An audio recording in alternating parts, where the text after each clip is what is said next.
sampling.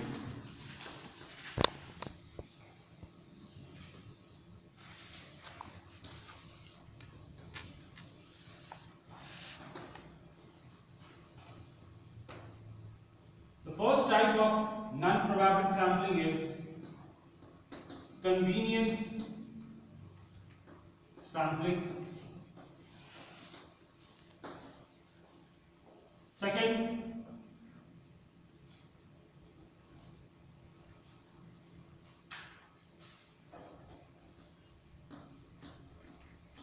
sequential sampling.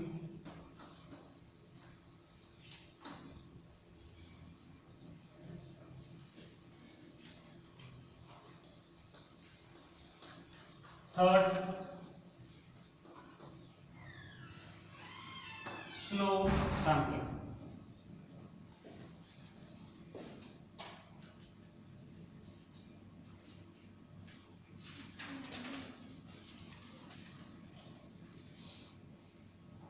And one more, judgmental sampling.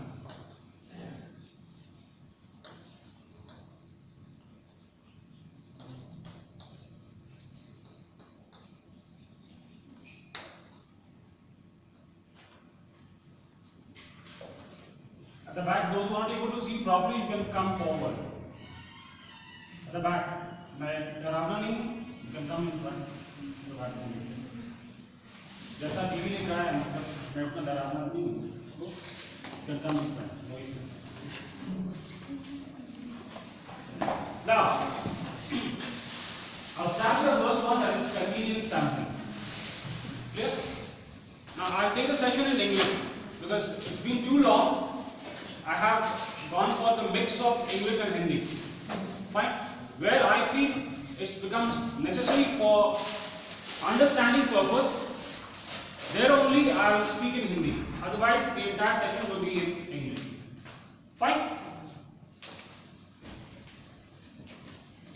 Convenience sampling. The word itself gives a meaning about this kind of sampling. Convenience means you are doing it, the researcher is doing the sampling at his own convenience, as per his own convenience.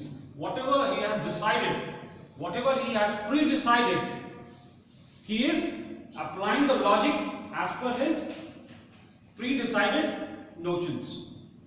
Like, convenience sampling का मतलब है जो researcher ने previously जैसा उसने सोच रखा है, अपनी कन्वीनियंस के हिसाब से जैसा वो रिजल्ट लाना चाहता है उस इन्वेस्टिगेशन में, वो उसी हिसाब से सैम्पलिंग करता है.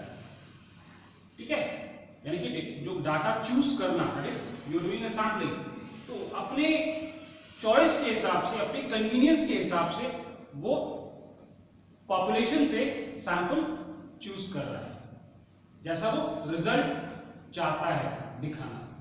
जैसा मैंने आपको just I told you in the previous lecture,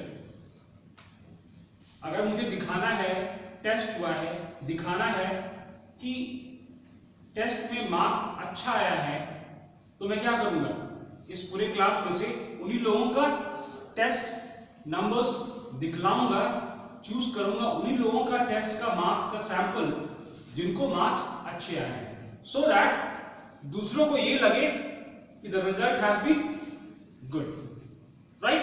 that is convenient sampling. Clear? Sequential sampling. Sequence means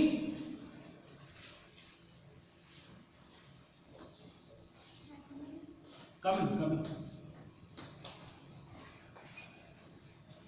These are the samples. Fine. Now what the researcher does, he chooses the first one. Fine. Then he applies all the tests for this first one. जितनी भी test है, hypothesis testing का सारी technique apply करता है. ठीक है, फिर कंक्लूजन निकालता है और वो चेक करता है कि जो नल हाइपोथेसिस था, whether it is rejected or not. ठीक है, फिर वो जाता है किसके ऊपर, सेकंड के ऊपर. फिर इसमें भी टेस्ट अप्लाई करता है और चेक करता है कि नल हाइपोथेसिस रिजेक्ट होता है या एक्सेप्ट होता है। ऐसे करते भी वो हर एक इंडिविजुअल सैंपल के ऊपर टेस्ट लगाता है। ये थोड़ा टाइम टेकिंग एनालिसिस है। क्लियर? तो हर सैंपल पर इंडिविजुअली वो टेस्ट लगाएगा, उसका फाइंडिंग्स लेगा और तब चेक करेगा कि नल हाइपोथेसिस उस पर्टिकुलर सैंपल के लिए रिजेक्ट हो रहा है या एक्सेप्ट हो रहा है। और ये तब तक चलता रहेगा जब तक रिसर्चर कॉन्फिडेंट नहीं हो जाता है कि उसका एक्चुअल में जो रिजल्ट है वो सैटिस्फाई हो रहा है या नहीं। अगर उसे लगेगा कि चलो 3, 4, 5, 6 इतने पर टेस्ट किया, अगर उसे लगेगा नहीं जो मैं टेस्ट किया हूं अब तक में वो रिप्रेजेंटेटिव है ऑफ द एंटायर पॉपुलेशन, तो वो वहीं पर रुक जाएगा, वो 6 के बाद आगे नहीं जाएगा। यानी कि it is solely on the choice of the researcher. याद रखो, we are doing non probability sampling. Probability sampling में क्या था कि each and every item has equal chance of being selected, वहां पर कोई बायसनेस नहीं है। लेकिन यहां पर आप देख रहे हो ना, हर जगह बायसनेस कहीं ना कहीं है। यहां पर कन्वीनियंस में कर रहा है रिसर्चर सैंपलिंग, यहां पर यहां भी रिसर्चर का ही कन्वीनियंस है, उसको उसके ऊपर मैं ये अगर चाहेगा तो 16 सैंपल लेकर के सोचेगा चलो भाई अब और करने की जरूरत नहीं है, जो मैं अब तक में 16 सैंपल पर इंडिविजुअली जो टेस्ट लगाया हूं, जो मेरा कंक्लूजन आया है, तो उसके बेसिस पर मैं कह सकता हूं कि बाकी जो पूरा पॉपुलेशन है 100 या 500 जो सैंपल साइज है, उसमें से जो मेरा जो 16 में से जो कंक्लूजन आया है ये इक्वली एप्लीकेबल है। मेरा 500 का सैंपल साइज जो मैंने लिया है उसके आधार पर मैं कह सकता हूं कि 500 सैंपल साइज में यही टेस्ट यही कंक्लूजन एप्लीकेबल है। हो सकता है ये करेंगे, ये हो सकता है 16 की जगह पर 35 तक चले जाए, ये तो इनकी चॉइस पर है ना। तो यहां भी क्या हो रहा है, रिसर्चर का चॉइस ही आ रहा है ना सामने। It is also a kind of biased sampling, it is solely at the discretion of the researcher। ठीक है, जहां तक उसे लग रहा है कि हमें और डेटा पर एनालिसिस करना है तब तक वो ऑब्जर्वेशन कर सकता है। ठीक है, पहले एक पर पूरा टेस्ट लगाया, फिर देखा नल हाइपोथेसिस एक्सेप्ट हो रहा है या रिजेक्ट हो रहा है, पूरा टेस्ट कर लिया, फिर इसको चूज करेगा, फिर इस पर पूरा टेस्ट करेगा, देखेगा नल हाइपोथेसिस एक्सेप्ट हो रहा है या रिजेक्ट हो रहा है, फिर इस पर करेगा, फिर उसे देखेगा नल हाइपोथेसिस एक्सेप्ट हो रहा है या रिजेक्ट हो रहा है। He goes on doing it till he feels satisfied that yes, whatever my conclusion has come, it is applicable to entire sample. Yes. Now come flow samples.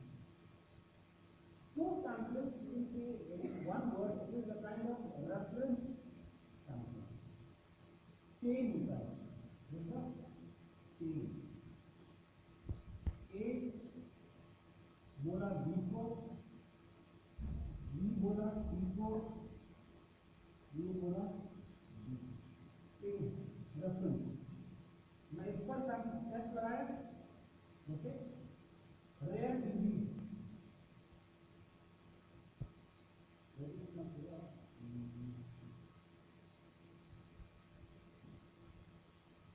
मैं इसको बोला, ठीक है, मैं तो एनालिसिस करना चाह रहा हूँ कि रिसर्च मेथोडोलॉजी की क्लास कैसी चलती है, मान ठीक है, मैं उसको पता आगे कैसे चलती है, जितना भी क्वेश्चन पूछना है, क्वेश्चन आज को मैं बनाया हूँ, मैं सवाल पूछा, इसके बेसिस पर मैं अपना एनालिसिस किया। उसके बाद मैं इसको बोला सुन भाई तेरा बहुत अच्छा दोस्त है क्लास में, रेफरेंस दे, मैं अपने सैंपल इसको चूज करूँ, ये वर्षा उसको ले, ठीक है।